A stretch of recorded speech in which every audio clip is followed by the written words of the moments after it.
On peut le présenter de diverses façons, mais comme je ne veux pas vous infliger une lecture des 27 points plus le dernier, parce que vous trouverez que je suis trop bavard, c'est un reproche que l'on me fait souvent, je dirais simplement de façon, je vais essayer de résumer un petit peu ça en classant ça sous 3 têtes de chapitre: liberté, égalité, fraternité. Liberté, la liberté, c'est que nous avons tout un volet pour rendre la société française plus démocratique, avec des référendums. Tout ça, c'est des choses qui existaient déjà en 2017, mais je reprends mon compte. En 2017, on avait un référendum d'initiative populaire, on va l'appeler le RIC, le référendum d'initiative citoyenne, dont les modalités seront précisées, mais qui correspond à un vrai souhait de la population française. Les Français n'en peuvent plus de voir une caste qui décide à sa place sur tous les sujets. Il faut faire. Je ne vois pas pourquoi les Français seraient plus maltraités que les Suisses ou que les Californiens. Il faut également démocratiser la société française. Je pense en particulier à l'organisation des élections et en particulier à l'organisation de l'élection présidentielle. Et si j'ai un souhait à formuler d'ores et déjà, c'est que j'aimerais que cette élection présidentielle se déroulât dans un climat de fair play. C'est-à-dire qu'il n'y ait pas des candidats qui bénéficient de 25-30% du temps de parole quand d'autres ont des miettes. Et à la fin, on s'aperçoit que celui qui a eu des miettes, il a eu des miettes de voix. Parce que vous le savez très bien, vous savez parfaitement, et de plus en plus de Français le savent, parce que grâce à Internet, les choses se savent, qu'il y a une corrélation extrêmement étroite entre le temps de parole à la télévision ou à la radio et le résultat dans les urnes. Alors heureusement, Internet est en train de modifier ceci lentement. Mais là, il y a un véritable problème. Et je dénonce ici la faillite du Conseil supérieur de l'audiovisuel. Ce qui se passe d'ailleurs depuis 2-3 mois montre qu'il y a quand même un véritable problème en France sur cette question. Et je le dis d'autant plus sur l'élection présidentielle que c'est quand même l'élection phare de la vie politique française. Parce que c'est celle qui structure tout. Donc c'est une fois tous les 5 ans, on demande vraiment aux Français leur avis. Après l'élection législative, elle est cannibalisée par l'élection présidentielle dans le cadre actuel.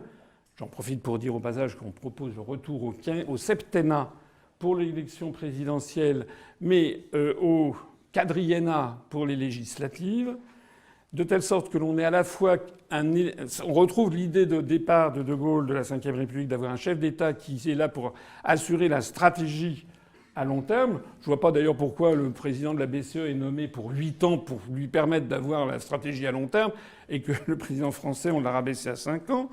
Donc avoir un président élu pour 7 ans, mais des législatives qui arrivent tous les 4 ans pour avoir une respiration démocratique et pour être une espèce d'épée de Damoclès sur le président, comme c'était d'ailleurs le cas. Je me rappelle quand j'étais petit, les élections étaient l'élection de 1967, l'élection de 1973 étaient des élections qui étaient quand même très. L'élection de 1986, c'était des élections très disputées et qui remettaient en cause le char de l'État conduit par le président de l'époque. C'est le premier point en matière de liberté. Deuxième point, c'est le refus de l'assujettissement diplomatique et militaire de la France. La France n'est plus ce qu'elle était. La France doit avoir un rôle d'équilibre entre les nations. La France doit avoir des relations, de bonnes relations avec l'ensemble des pays du monde, et en particulier avec la Russie, avec la Chine, avec l'Inde, le Brésil, etc. Or, on assiste maintenant à un pays qui est complètement phagocyté par l'OTAN, entraîné dans des guerres illégales, criminelles, qui d'ailleurs se terminent en catastrophe. On le voit, on l'a vu en Syrie, on le voit en Afghanistan, et qui sont fondamentalement contraires à nos intérêts. Il faut arrêter aussi avec ce système de vouloir sanctionner la planète entière. J'ai vu, c'était monsieur Macron qui protestait contre les élections au Venezuela parce que, paraît-il, le temps de parole, figurez-vous, au Venezuela pour l'élection présidentielle n'avait pas été équitable entre les candidats. Il faut quand même le faire. Bon, si un temps de parole équitable il y avait, on verrait ça aussi en France. Donc nous refusons cet assujettissement diplomatique et militaire. Nous voulons revenir sur un pays non aligné, évidemment dans le camp occidental, mais un pays qui sera quand même sorti de l'OTAN, qui tendra la main aux autres en faisant valoir ses valeurs, bien entendu, mais en arrêtant aussi de faire la leçon de morale à la planète entière. D'ailleurs, des leçons de morale qui sont à géométrie variable systématiquement. On s'indigne de la situation au Bélarus. Je vois d'ailleurs que l'ambassadeur de France n'avait toujours pas présenté ses lettres de créance au bout d'un an. Enfin, cette histoire, c'est incroyable. Je rappelle que la grande tradition française, c'est que la France reconnaissait les États et non pas les régimes. Parce que si on ne reconnaît que les régimes qui vous plaisent, il va falloir fermer beaucoup d'ambassades. En attendant, on s'indigne de la situation au Bélarus. Je ne suis pas là pour défendre le Bélarus. Mais enfin, on ne dit rien sur la situation au Bahreïn, ou la situation au Qatar, ou la situation en Arabie Saoudite. Donc c'est bon. Hein. Moi, il est de grand temps de revenir à la sagesse gaulienne, où on reconnaît les États et non pas les gouvernements. Le troisième point en matière de liberté, ce sont les libertés publiques, qui sont extraordinairement menacées, comme elles n'en ont jamais été, excusez-moi cette référence, mais depuis 80 ans. Ce système de passe sanitaire, on ne vous a pas demandé, je crois, le passe sanitaire quand vous êtes entré ici, parce que j'y tenais.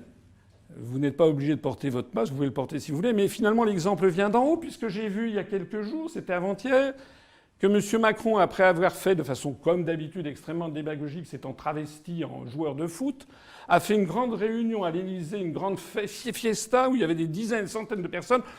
Personne n'avait de masque, tout le monde s'embrassait. Enfin, qu'est-ce que c'est que ces histoires ? Vous savez que ça circule énormément sur Internet. Hein ? Rappelez-vous comment a commencé la Révolution française avec l'affaire du collier de la reine, où le pauvre cardinal de Rohan, d'ailleurs, n'avait été que finalement manipulé. C'est parfois sur des détails que les gens s'indignent. Et c'est vrai qu'il y a de quoi s'indigner quand on voit que le gouvernement impose à des enfants de 7 ans, 10 ans de porter des masques, quand le président de la République lui-même et tout son entourage n'en portent pas à l'Élysée devant des centaines de personnes. Donc ce que nous voulons, c'est rétablir la France, rétablir la France. La France, ça veut dire le pays des hommes libres, hein, étymologiquement. Rétablir la France, refuser une société de surveillance, refuser le crédit social à la chinoise qui nous pend au nez si nous continuons avec ces systèmes de QR code, etc., etc. Donc, si nous parvenons au pouvoir, une des décisions premières que nous prendrons, s'il existe encore, c'est la suppression du pass sanitaire. Bon, peut-être que ça n'existera pas. Je signale d'ailleurs que sur les 193 pays du monde, il y en a peut-être une quinzaine qui ont ce système de passe sanitaire qui, comme vous le savez, est inefficace.